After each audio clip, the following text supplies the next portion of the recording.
Well, let's try to do this. I'm not sure if you guys are gonna be able to hear the music, but whatever. I'll just play something over it in the background if it is too loud, because I want to listen to music while I'm doing this crap. But today we're going to start on the firewall work for the 01 RT. So you can see it right now. See it pretty well. There's rust on this side, and it's actually rusted out on this side. Don't know why. It seems to do that on all my Dakotas. It's one of those areas. So it's rusted out on this side, and then it's just surface rust on the other side. So the other side is not a big deal. This side is a big deal. So we're gonna cut this out, and then I'm gonna go grab some of my sheet metal out of the pile, and then we're gonna recreate that and fix it. And then on the back side of there, there's some sound deadener and stuff like that, which I'm gonna have to take off as well before I, obviously weld on it, because that's just gonna pull contamination into the weld and whatnot. And then it's gonna be getting rid of heat shields, brackets, welding these up, just getting rid of everything. I mean, if I don't need it, it's gonna go away. AC, whatever, AC box that comes through the firewall, that's gonna go away. How I'm gonna plug that is I'm gonna probably see if I can go about getting like a chunk of aluminum, and then I'm probably just going to RTV it and double side bolt it onto there, because in that way I can always convert it back. So that way, I'm not, dead in the water if I ever want to convert this back to an AC truck, or, I just don't care and want to have AC back in it. But I live in Wisconsin, so I don't really ever need AC, especially when I'm driving. I mean, maybe when I'm stopped, I might need AC. But now I'm rambling, so I'll stop rambling, and then I'm sure I'll talk to you more. But we're gonna start cutting this out, and I'm just gonna jump in there and cut it out, because I mean, I can make a template off of it right away and then cut that template out, but I don't really care. I have another one over there that the cab is out, so I can make a template off that if I need to. And I'm rambling again, so let's just hop into it and get cutting. Well, kind of. Let's mark it out first and see what I'm gonna do. All right, so the first thing I'm gonna do is I'm gonna come in here. I've already done it, but I'm gonna come in here and I'm gonna poke around, because I'm going to try to, oh, there you go. I'm gonna try to find the bad metal and the good metal. All this underneath, that's all good metal, like the underside of it. There's your seam sealer and stuff. So I'm gonna have to get rid of all of that as well. So that's all crap. So I'm gonna have to get that off. That's all good. So literally just this, probably maybe about an inch in from where all the rust is all good metal. That's kind of bad. That's a little soft. But what I'll probably do is I'm gonna come in. That's good metal yet, kind of. So I'm gonna probably just come in right here. I'm gonna cut up, and I'm just gonna go all the way across and then just cut across and come down. Because I'm not gonna come in and then just come out and come up around here and make it all difficult for myself. I'm just gonna make one square piece and then just come up and do that. That way I'm not, screwing around with welding all these different angles and stuff like that, because there's already like a curve right here and a flat spot right here, which I'm gonna have to duplicate, and plus it's curved around and in right here too, which I'm gonna have to kind of recreate. I mean, it doesn't have to be perfect. I mean, you're not gonna see this anyways for the most part, because the fender liner goes in here. So I mean, I'm not too terribly worried about it, but I do want it to look nice and as close to factory as possible. I mean, you will be able to tell that it's been messed with if you really look at it, because like I said, I'm not trying to go for like an OE restoration or anything like that. So we'll get this marked out, and then we'll start cutting it out, and I'm gonna just sit here and poke around on it for a little bit and see what I can really dig out and get a really good idea of what I'm doing. So I'll see you all in a minute.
Okay, now that I got that all cleaned up, now I'm gonna just come in here with a Sharpie and kind of figure out my template.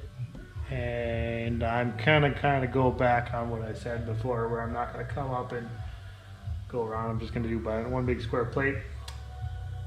With the way the rust is coming out, that seems kind of silly. So what I'm gonna probably do is, just like I said, I'm not gonna do. I'm gonna get rid of this. This is not good metal. I mean, it's solid-ish, but it's pretty pitted with rust and stuff like that. So I'm gonna get rid of that. So I'm probably gonna just come up right here, come across right over here, and then just keep going. And I might come down with a slight curve, and then just taper around like right.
Okay, what's going on?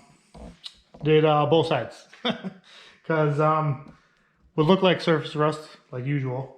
Ended up not being just surface rust. Yeah, so here's how I got it all cut out. As you've seen, I used the rotor broach and did the spot welds. But here's what I all cut out. So this is what the driver or passenger side looks like. So I got it all cleaned up. I will have to come through and rust treat all this.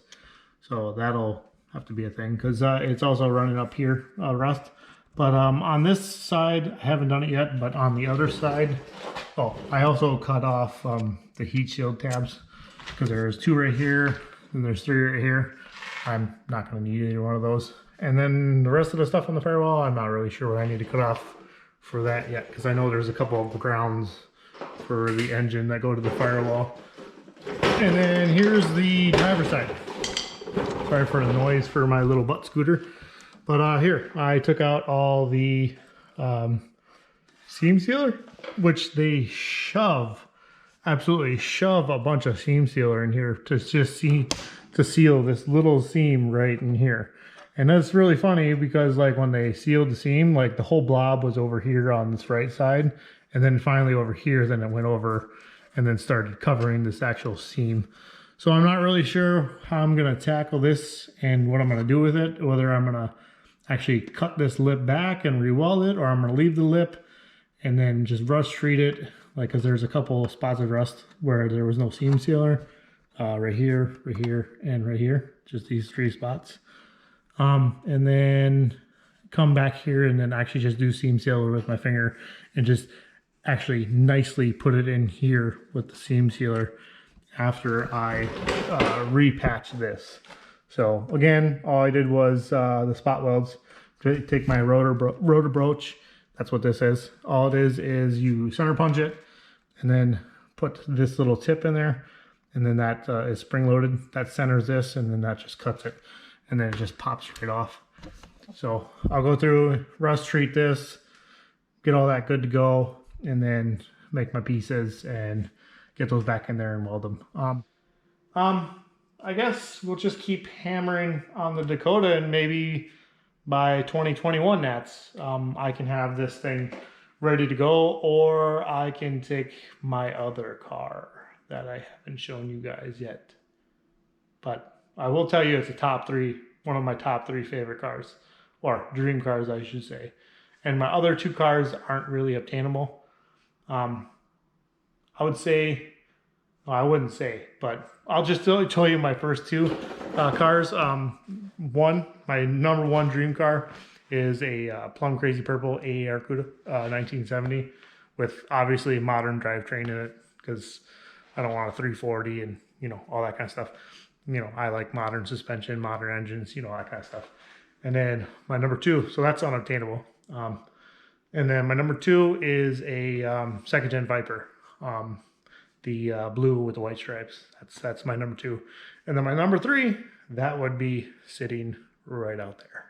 So, and it's already built, which is really cool because I came across the deal and I couldn't pass it up. The car's a little rough, like body wise, and there's some things that need to be gone over and touched up and taken back to OEM because I really like the way the cars look OEM. You don't really have to modify them much to make them do anything, look really cool. I just love the way they look OE.